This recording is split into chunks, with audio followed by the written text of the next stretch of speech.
আসসালামু আলাইকুম ওয়া রাহমাতুল্লাহি ওয়া বারাকাতুহু। ইন্নাল হামদালিল্লাহ নাহমাদুহু ওয়া নুসাল্লি আলা রাসূলিহিল কারীম। আম্মা বা'দু ফাআউযু বিল্লাহি মিনাশ শাইতানির রাজীম। বিসমিল্লাহির রাহমানির রাহিম। আলহামদুলিল্লাহি রাব্বিল আলামিন। وقال رسول الله صلى الله عليه وسلم الدنيا سجن المؤمن وجنة الكافر أو كما قال رسول الله صلى الله عليه والسلام.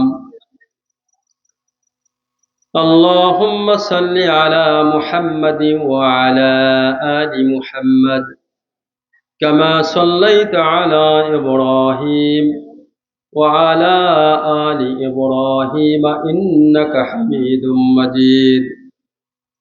اللهم بارك على محمد وعلى آل محمد كما باركت على إبراهيم وعلى آل إبراهيم إنك حميد مجيد. الحمد لله. আল্লাহ পাকের শুকর যে রব্বুল আলামিন আপনাকে আমাকে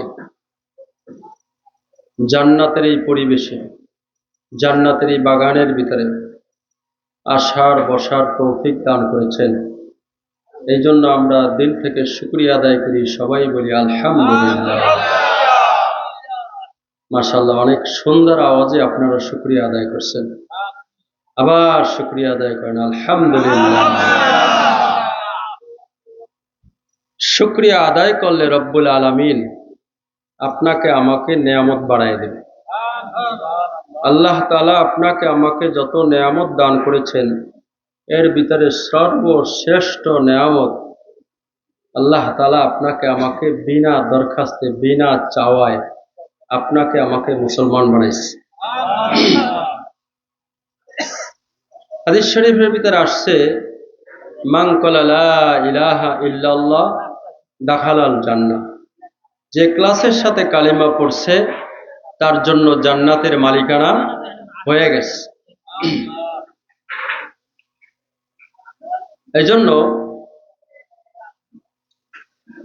আল্লাহ রাব্বুল আলামিন কোরআনে পাকের এক জায়গায় বলেন, ইন্নাল্লাযীনা আমানু ওয়া আমিলুস সালিহাতি সায়াজআলু লাহুমুর রাহমানু উদ্দা। খুব খেয়াল করেন, যারা ঈমান আনছে, নেক আমল করবে,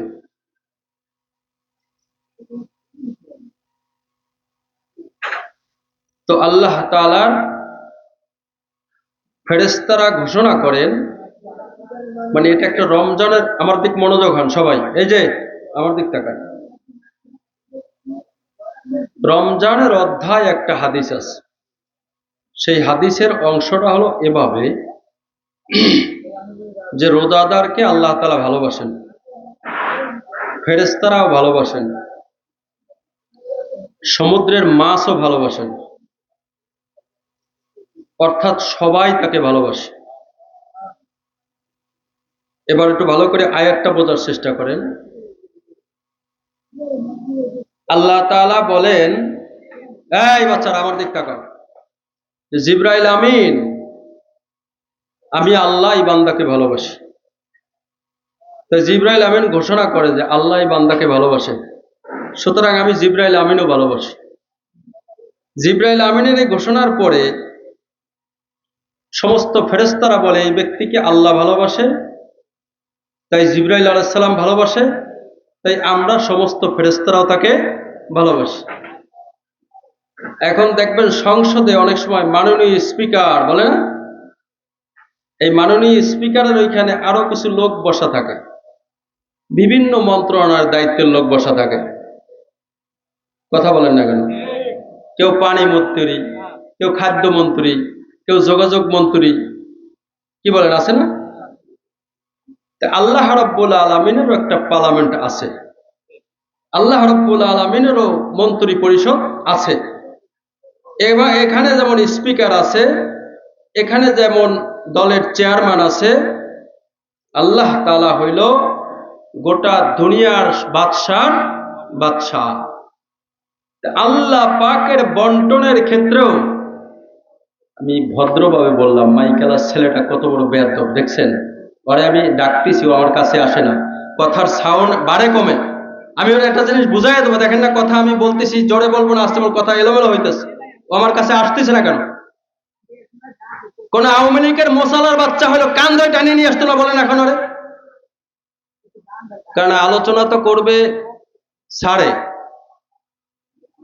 কিন্তু আলোচনার মাইকটা তো আমাকে সাজাই দিয়ে যাইতে হবে। এদিকে আয়, তুমি এদিকে আসো, বেতন জানি কোথাকার, কতবার ডাকছি তোমাকে, এদিকে এসো।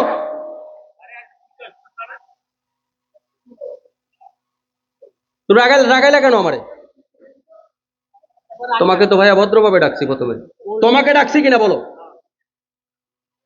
মাইক আরো দূরে সরাও, মাইকে কথা টানবে, মাইক নিজের ইচ্ছায় বাইরে যায় কমে যায়, আমি মাইকটা সেট করে দেবো। হ্যাঁ, এই কাজটু, পোলাপান মানুষ তো নামাজ পড়ো না, তাই জন্য দিল নষ্ট হয়ে গেছে গা।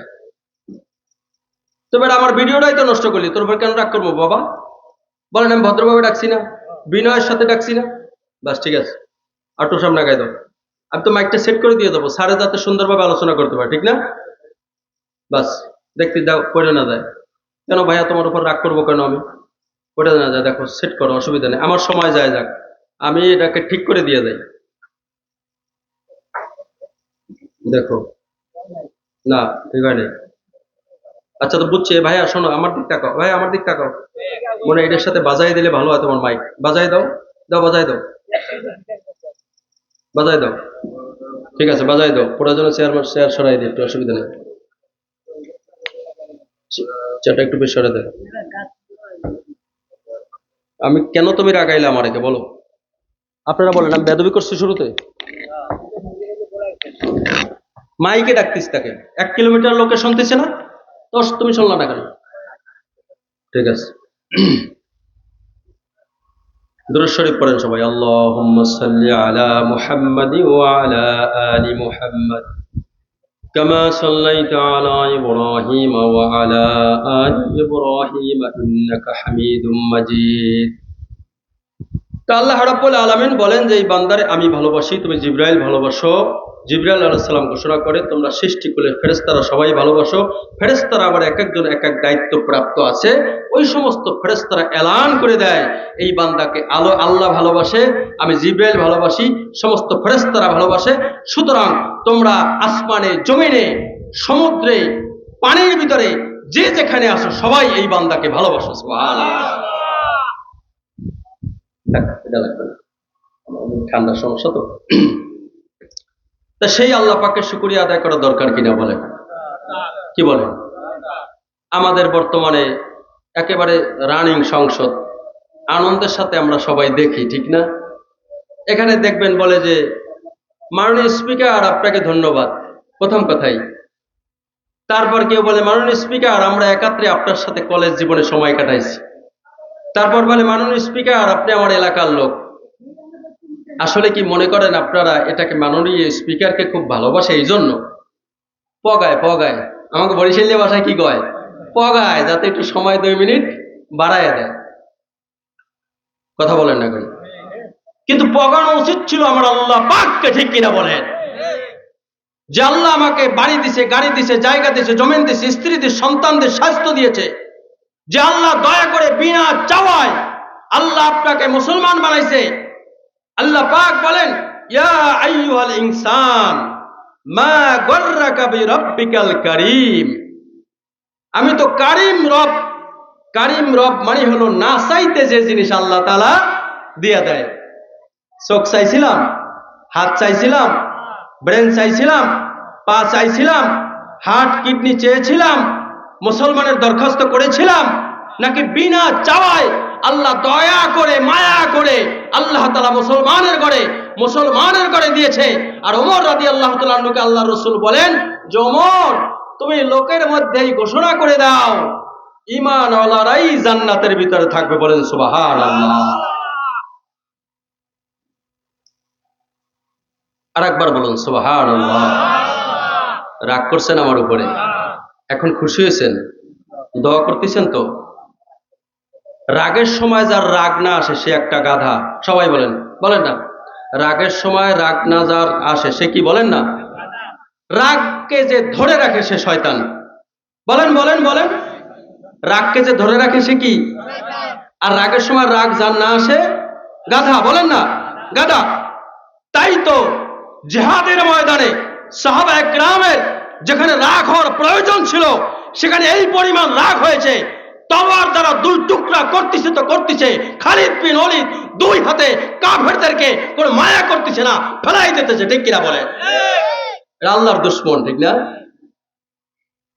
এই আমাদের সমাজে একটা সমস্যা আছে। কি সমস্যা জানেন? কয় প্রধান বক্তার মাহফিল শুনতে যাবো, আনে বিশেষ অতিথির মাহফিল আর কি শুনবো? ওই জানেন প্রধান বক্তা ওই যে ভিতরে আছে না, অনেক গুসুর মুসুর করতেছে, এই আলোচনা কিন্তু শুনতেছে না। গুসুর মুসুর করতেছে, অনেক চা খাইবে আনে, পান খাইবে আনে, গল্প কইবে আনে, কথা বলেন না? এই জন্য আমি আজকেই বলছি যে আগে ওই জায়গায় তালা মারবেন, ওই জায়গা যেন কোনো আড্ডা না হয়। এখানে আলোচনা হবে, মন দিয়ে শুনতে হবে।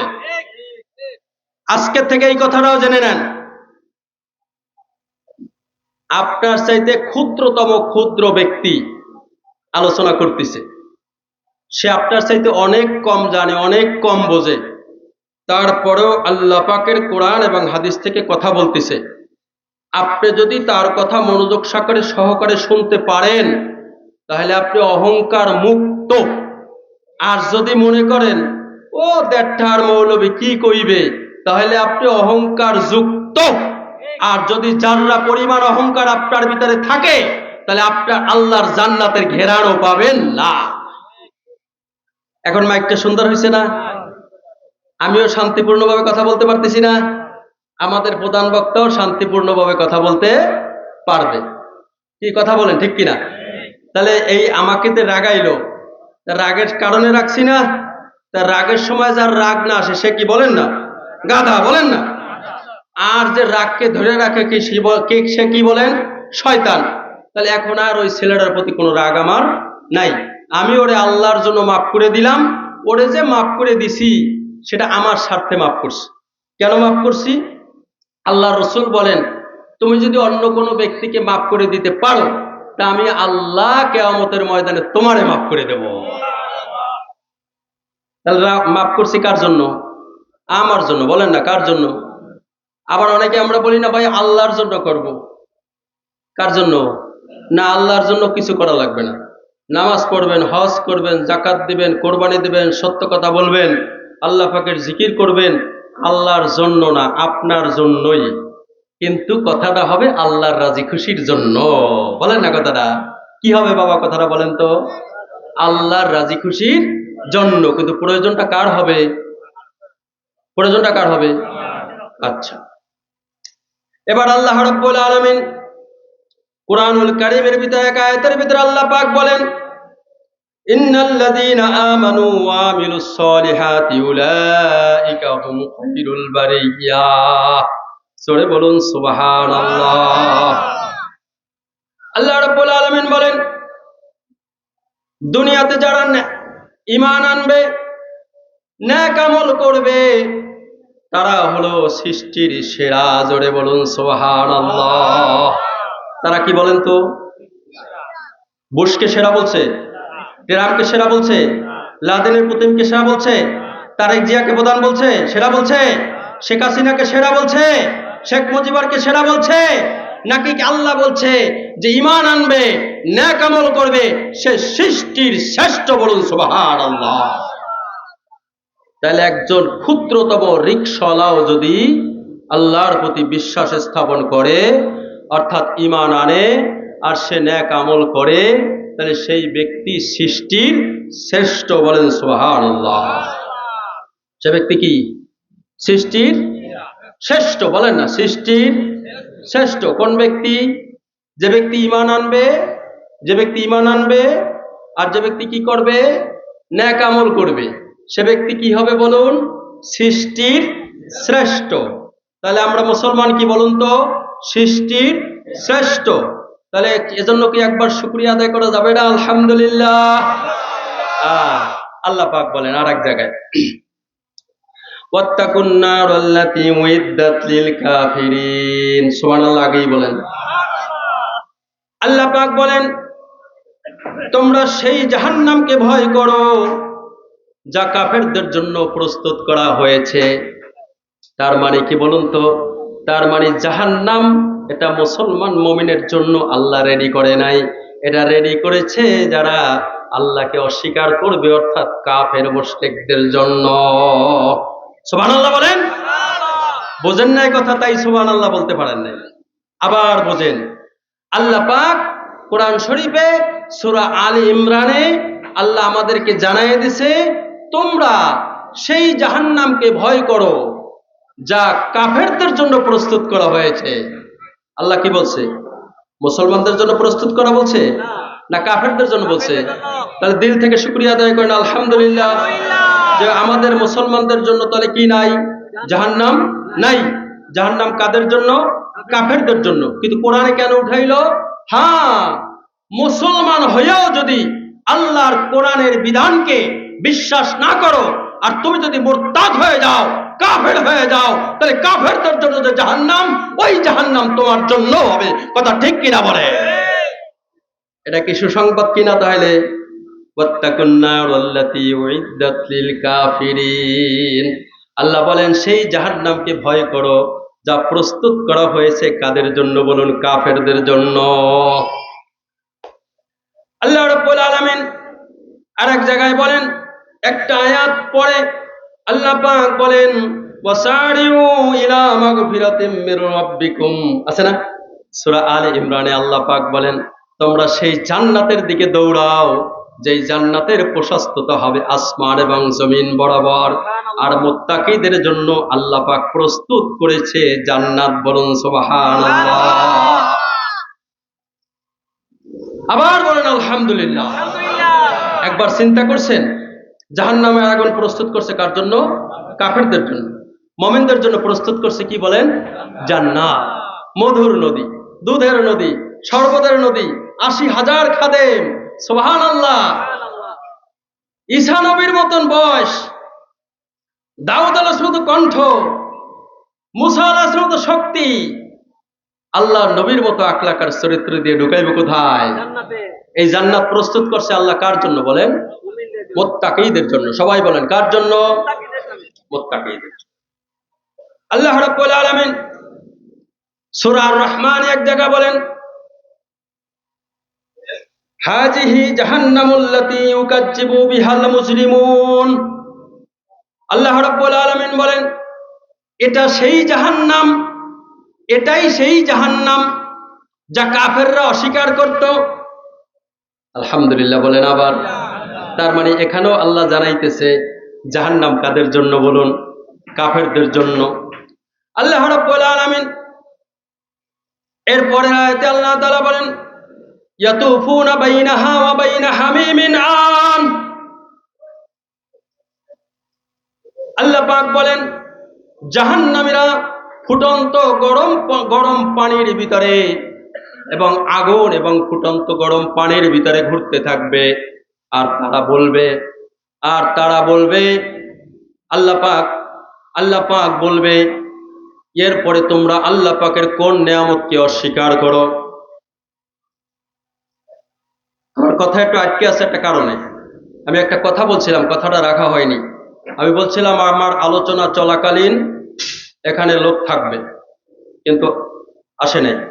যাই হোক, আল্লাহ মাফ করুক, ইনসাল্ট না হোক আর কি, এই বিষয়টা খেয়াল রাখা আমাদের। তো বলছিলাম যে ইয়াতুফুনা বাইনাহা ওয়া বাইনা হামিমিন আন, অর্থাৎ আল্লাহ পাক বলেন জাহান্নামীদের শাস্তির এক বর্ণনা দিতে গিয়ে বলেন যে জাহান্নামের শাস্তির ধরন হবে জাহান্নামের আগুন এবং ফুটন্ত গরম পানির ভিতরে জাহান্নামীরা ঘুরতে থাকবে। এরপর আল্লাহ পাক বলেন, ফাবিআইয়ি আলাই রাব্বিকুমা তুকাজ্জিবান। সুতরাং তোমরা তোমাদের রবের কোন অনুগ্রহকে অস্বীকার করবে? এবার আপনারা বলুন তো, এখানে অনুগ্রহ বলতে কিছু আছে? নাই।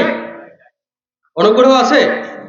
জাহান্নামের আগুন ফুটন্ত গরম পানির ভিতর ঘুরবে, আয়াত বুঝতে হলে আলেমদের কাছে যাইতে হয়, শুধুমাত্র তর্জমা দেখে কিছু বোঝা যায় না।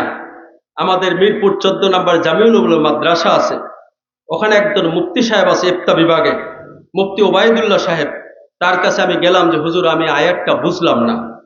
তখন আমাকে বলল যে আবু হানিফ ভাই, আপনারা বুঝতে পারবেন, আপনাদের ভাষায় বুঝাই দেই। মনে করে এখান থেকে আপনারা কেউ একজন সাপা রওনা দিছেন, সাপা তুষখালি যাওয়ার পরে কেউ একজন আপনাদেরকে বলল যে ভাই থামো, সাপায় আগুন লাগছে এবং পুরা রাস্তাঘাট অচল হয়ে গেছে, আগুন ধাঁধা করে দিকে আসতেছে, তুমি মোটরসাইকেল নিয়ে যাও না ভাই। তা মোটরসাইকেল আলা আবার যদি কি বলেন মোসালা গরু হয়, নামাজ কালাম যদি নাই থাকে, তাহলে হুজুরদের কোনো দাম নাই, মাইকেলা দাম দিল না, দেখলে না? তো তাহলে সে তো কবে দূর মোল্লার কথা কে শুনে দে পিক আপ মার। কিন্তু যাবার পরে সত্যিই দেখা যায় আগুনের ভিতর ঢুকে গেছে। কোথায় ঢুকে গেছে সবাই বলেন না? পিছন থেকেও গাড়ি এসে গেছে, এখন ব্যাগের আসতে পারতেছে না। তার মানে নিশ্চিত এবার তার আগুনের ভিতর তার মৃত্যু হবে, ঠিক কিনা? আর যদি মোল্লার কথা শুনে ব্যাক করতো বেঁচে যাইতো, ঠিক? আল্লাহ তাআলা বলেন ইয়াতুফুনা বাইনাহা ওয়া বাইনা হামিমিন আন, তার মানে জাহান্নামীরা তাদের শাস্তির ধরন হবে ফুটন্ত গরম পানি এবং জাহান্নামের আগুনের ভিতর তারা কি করতে থাকবে? ঘুরতে থাকবে। তার মানে কি? তার মানে আল্লাহ কোরআনে আয়াত নাজিল করে আল্লাহ তাআলা জানাইয়ে দিছে যে সাবধান, তোমরাও যদি কাফেরদের মতো আচরণ করো তাহলে তোমাদেরও পরিণতি হবে, কথা বলেন, জাহান্নামের আগুন এবং ফুটন্ত গরম পানি। এরপর যে আল্লাহ বললেন সুতরাং তোমরা আল্লাহর কোন নিয়ামতকে অস্বীকার করবা? এবার আপনারা বলেন এটা কি নিয়ামত না গজব? নিঃসন্দেহে নিয়ামত, ঠিক কিনা বলেন? এজন্য চিৎকার দিয়ে একবার বলেন আল্লাহু আকবার।